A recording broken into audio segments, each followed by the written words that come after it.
2.5 years ago, he was doing great. Self-sufficient. Well, yeah, you know.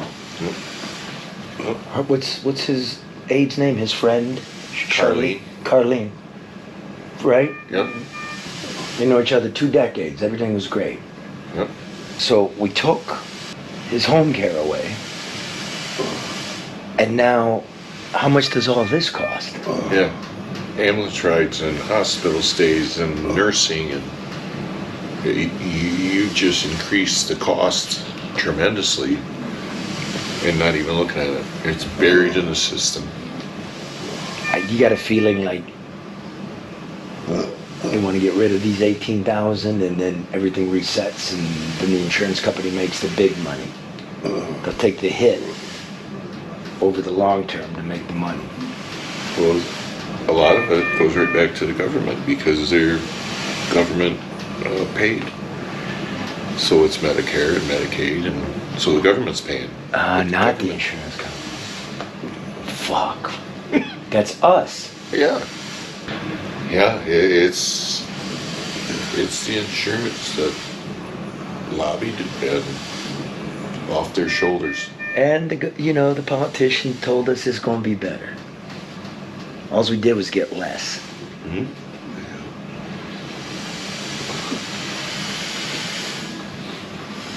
Him.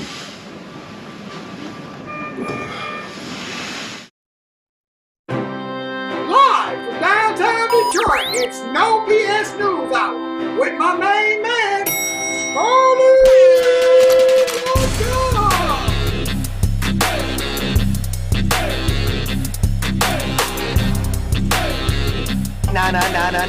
Scarlett. No bullshit!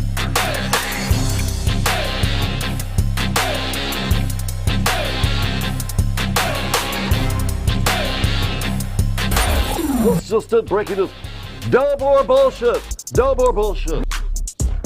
Yep, well, Bryan's dying. Bryan Woodward, friend of the show, took away his insurance from his catastrophic fund, when he got in the car accident 3 decades ago, and I got a call. So went to the hospital, so we'll show you what's going on with Bryan. Everybody's pulling for Bryan. Yeah, we are, Charlie. But at the same time, I wonder if Bryan's EKG and his breathing machine went out. The fucking power went down again. It rained a little bit. A touch. The wind blew at 65 miles an hour for 5 seconds, and here's the map. Currently, 300,000 people in southeastern Michigan are without power. That's crazy. They're so fucked up. It's so third world up here. Crazy but expected. I think it's payback, though. I think that they're still pissed because there was such a public outcry the last time. And they said, we're going to show you who really has the power. Do something, Barbie. So, I don't know if you're all hearing the show. You're staggering around in the darkness, right? There's no digital dome above your head. Bernie and Matt at XG Service Group are out there working, trying to restore your voice over internet, your security cameras, your off-campus access control, your Wi-Fi and cameras for your home, your business, your drive-through systems, the railroad cameras, the total wireless camera systems for the home and business are out. It's a supernova. But he's out there trying to get it restored. I don't know how you can get it restored when it's the power company's problem. It's crazy. I mean, this is nuts. But that's what you get when you call XG Service Group for all of those Wi-Fi needs. Call Matt Yaskovitz at 734-245-4100. 734-245-4100. This message of Uplift is brought to you by business and personal wealth advisor Luke Nowacki, who reminds you that what does it profit a man to gain the whole world but never enter the kingdom of God? But while you're waiting, Nowacki wants you to remember that overreaction is not a sound financial strategy. So call Luke Nowacki at 248-663-4748 for sound financial advice. I'm Grace Karros, and I'm 3rd generation of American Coney Island. People say Detroit's a comeback city. I say, where you been? We've been here for over 100 years. My family's been here on the same corner, serving our famous proprietary American Coney Island hot dog. So like always, we're keeping things fresh, updated, and new. We'd love to have you come downtown and visit us, but if you can't, you can always go to AmericanConeyIsland.com, order a Coney kit, get it delivered fresh right to your door. Okay, so coming up on the program, you're going to want to stay with us is Todd Bensman. He's the author of this great book, Overrun, How Joe Biden Unleashed the Greatest Border Crisis in United States History. It's getting worse because the state of Texas, the Rangers and the state police are at war, a low-burning war with the United States Border Patrol. Texas wants them out. Biden's Border Patrol is helping Bring him in. And it's something unique. I think it's a constitutional crisis that's upon us. And also, speaking of whose house is it, right? Comedian Detroit Red, yes. He spent his last night at the Normandy, and he's got himself a new house. Wow. So this is the last of that great series. In the beginning of the year 2, and Red's new series, Little House in the Hood. I'm excited as hell to get out. I mean, I'm looking forward to so many different things, like a private shower, a private shit. What? Dog. There's somebody in here. Yeah, that bullshit that happened in the Normandy with old boy, and that in the bathroom, that's gotta go. That's Red. It's really good. Stay tuned for that. It's at the backside of the program. I want to get to Bryan. Bryan is brought to you by the bricklayers and allied craft workers of Local 2, who are looking for hardworking young men and women all throughout the state of Michigan. If you have experience in any of the trial trades, or there is an option for you. If you have no prior experience, there are free training opportunities with job placement starting at $26 an hour plus bennies, and earn while you learn as a registered apprentice. That's good. I gave this to my nephew. Experienced tradesmen and women in building new or restoring old masonry, installing tile, marble, or terrazzo, caulking or finishing concrete. Make anywhere between 26 and 37 plus pennies, like Blue Cross and Blue Shield health insurance, 2 pensions and an annuity. They still giving annuities, man. Year-round free training workshops and certifications with the possibility of more. Referral and signing bonuses up to $2,000 for journeymen and $1,000 for experienced apprentices. AI cannot do that. Visit bricklayers.org to learn more about what Local 2 has to offer, or take the next step in building your future today. Now, do they do work? Like, so that the students, how they... The students work. Yeah, but I'm saying, like, could you call them and hire them to do something, understanding that it's like a learning... You don't know? Okay.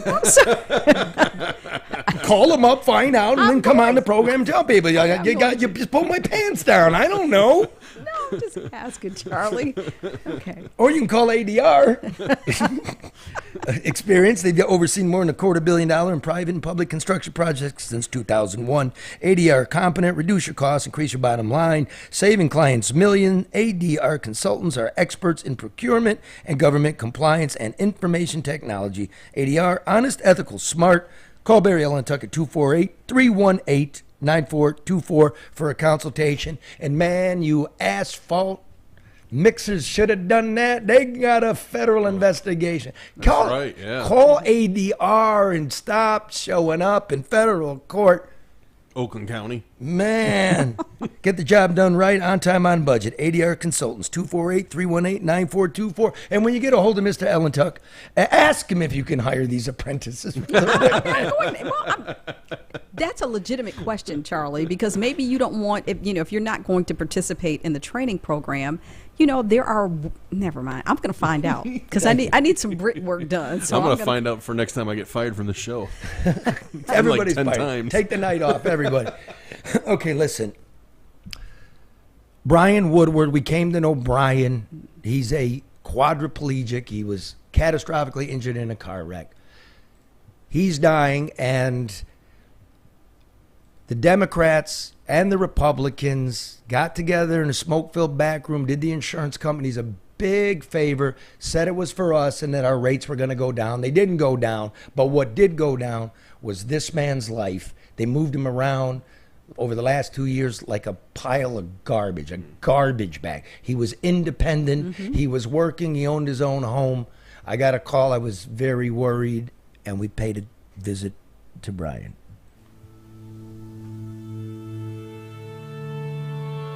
You might remember Bryan Woodward, a man who lost the use of his body in a car accident 3 decades ago. He and 18,000 other catastrophically injured people in Michigan got thrown on the garbage pile about 2 years ago when the state changed its auto insurance policies. Bryan and I have become friends since then. 3 years ago, he was living at home. Today, he's in the hospital, dying.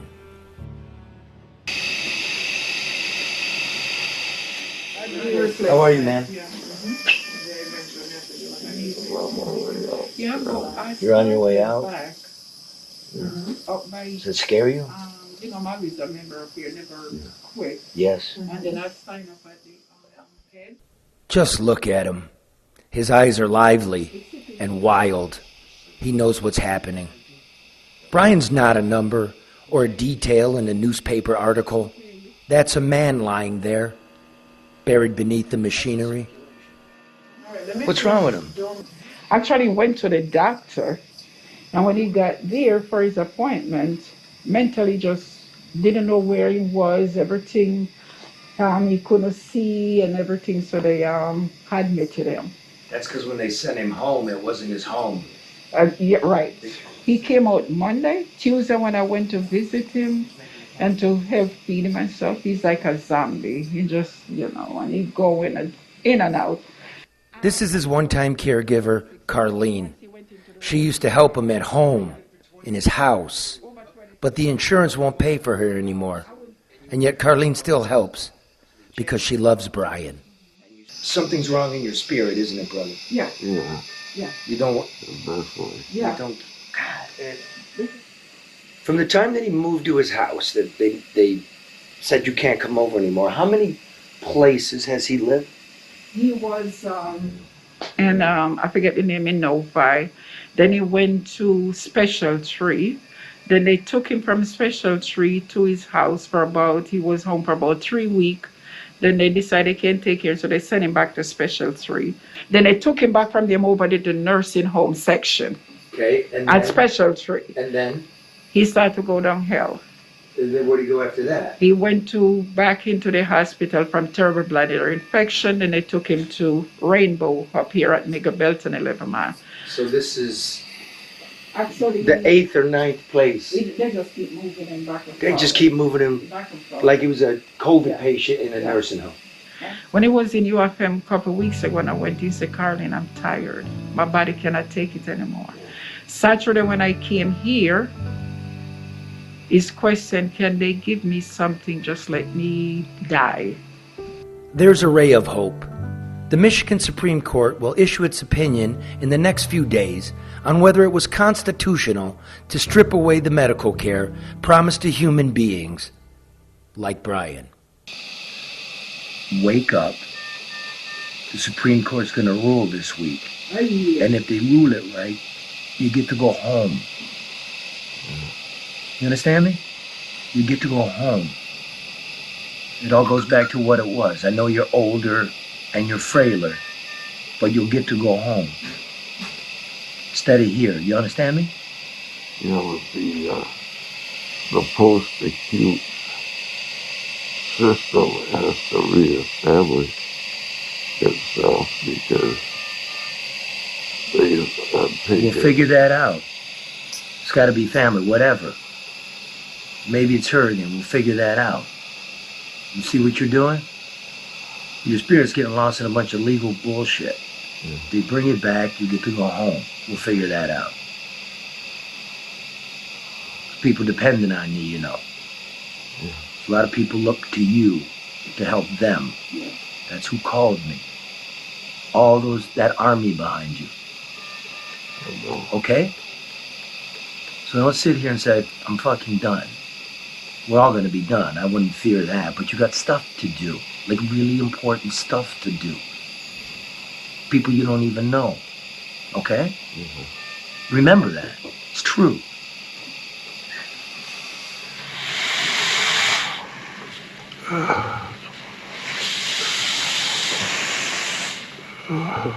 Everything that's happened to you, what do you want to tell all of us? The government, the people, taxpayers, drivers, citizens?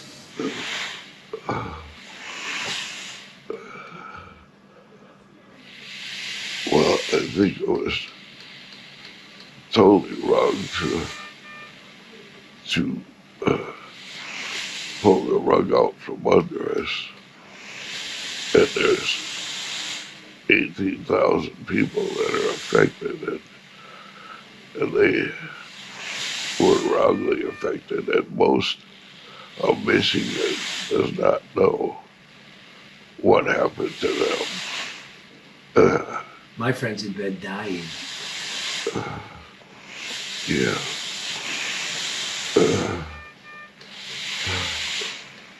But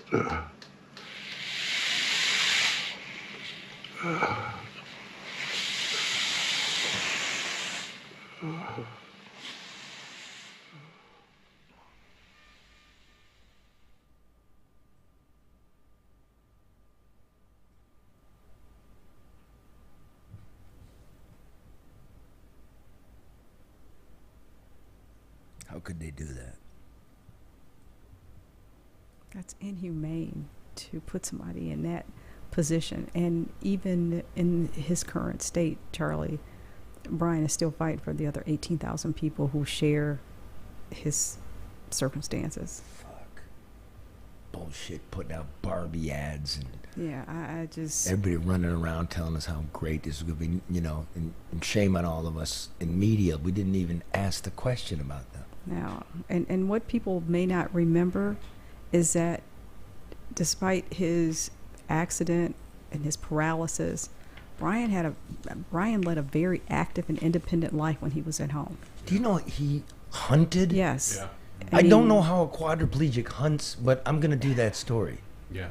Yeah, remember when we would talk to him and he'd tell us all these things that he was doing? I'm sitting here thinking like, wow. But he embraced the life that he had, and he lived his life.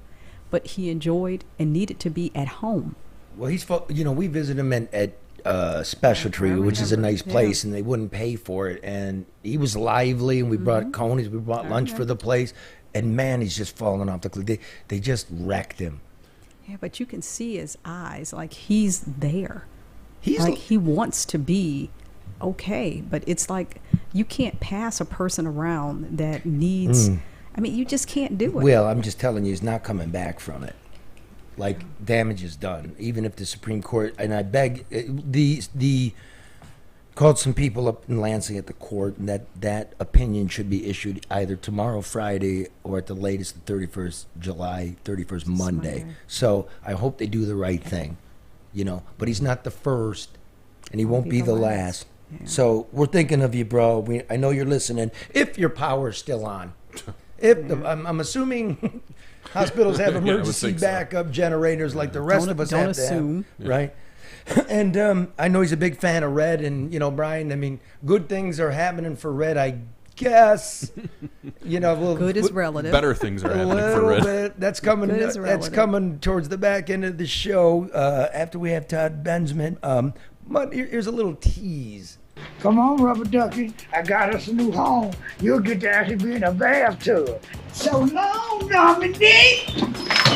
Come on. All right, brother. I'm about to have you fuck up out of here, man. With wings. Give me my motherfucking money right now. I've got to choke off your motherfucking ass. Think I'm bullshit. Yeah, I'm out this motherfucker. I thank God I'm leaving, man. That's what the fuck I'm talking about. He's leaving behind so many stories. I know. He tried to leave his debts behind too, man. Motherfucker caught him with a crowbar, man. He's gonna fine your ass. Listen, if Red found a new house, but if you're looking for a new house, I suggest get the mortgage locked in. Call Hall Financial. I did some work here, people. Let me back up. Credit card debt in the United States is at an all-time high, just a shade under $1 trillion. The average APR, right, the interest you pay is somewhere between 18 and 30% on that credit. 30. 18 and 30. Okay, now the price of houses in the last year have gone down 5.5% when you add in inflation. Okay? One, home equity loans. If you have a home and you need to get some cash at a lower rate, consolidate your debt. It's about, you call David, but about 8%. So you're paying 18 to 30, or you want to pay 8. Yeah, consolidate those loans. It's a big deal. I was going through the stories today and NBC. Here's what you can do to, if you're overextended. Spend less, borrow money for your friends, or beg the credit card company. Or make more money. Right, to give you a lesser home equity loan. It's a smart move to make. And also, even now, the 30-year fixed mortgage is below historical averages for the last 50 years. So if prices are going down, you find a house you like, right? You're still locked in at a lesser rate than, over 50 years. Right. And when the Fed start jacking rates up, you can refi and you can call Hogg. Right? They also have a 1% down program with up to $4,000 of forgivable down payment assistance for qualified buyers. What more do you need to say except the quality of service you get? Call 866-CALL-HALL or go to callhallfirst.com/Charlie. Yeah. Callhallfirst.com/Charlie. Because Charlie's got all these codes. Well, there's for a secret special offer there. Is there? Yeah, you can get, this is just in hot off the presses, $1,000 back when your loan closes. Wow. If you use my name. Yeah, yep. Wow, Charlie. Callhallfirst.com/Charlie. That's $2,000. Okay, listen. I mean, I'm that's not. a good deal. Everybody knows I don't bullshit. I'm not bullshitting people. Now, let me just tell you something here before we get to Todd Bensman of the Center for Immigration Studies. See this book? I wrote it called Detroit, Love it. An American Autopsy. Great book.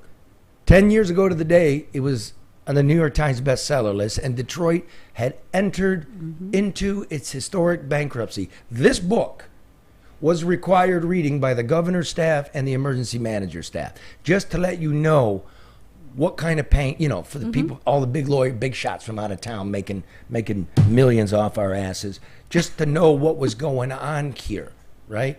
So it's 10 years later, and you would think it was all good in the hood when reading those glowing stories last week about Detroit's bankruptcy 10 years after. But I'm asking you people, listen. Look beyond the talking points disseminated by Mayor Mike Duggan's bloated propaganda department of storytellers, of which Karen can't get a list, or what they make. Instead of taking the mayor's word on things, let's look at data, not spin. If you consult disinterested federal agencies like the FBI, the Bureau of Labor Statistics, the Census Bureau, and the Federal Reserve, you'll see a portrait of a struggling city with a junk bond credit rating. And if revenue continues to fall, as it has, the city could find itself back in bankruptcy court asking pensioners for another haircut. Bankruptcy was supposed to wipe out some debt and give the city breathing room to raise the quality of life and services for its citizens. Has it? Let's take a close look at Dugganomics. Back in 2013, the police budget was $340 million. Today, the budget's at $390 million. If you take inflation into account, that's actually a 15% cut, and it shows.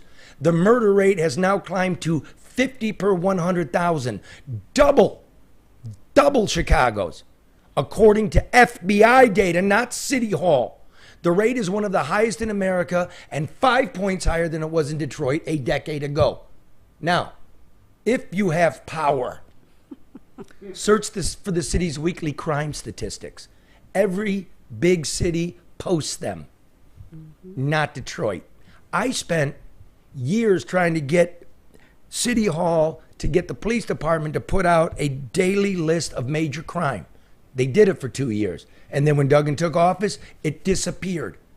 Last week's stories talked about improved police response times. But back in 2019, I analyzed 1 million calls to 911 and found the police department was adding traffic stops into its 911 data with a response time of 0.00. Think of what 10,000 zeros does for your batting average. It's the same with the fire department. The budget has been slashed by 30% system funded by Southeastern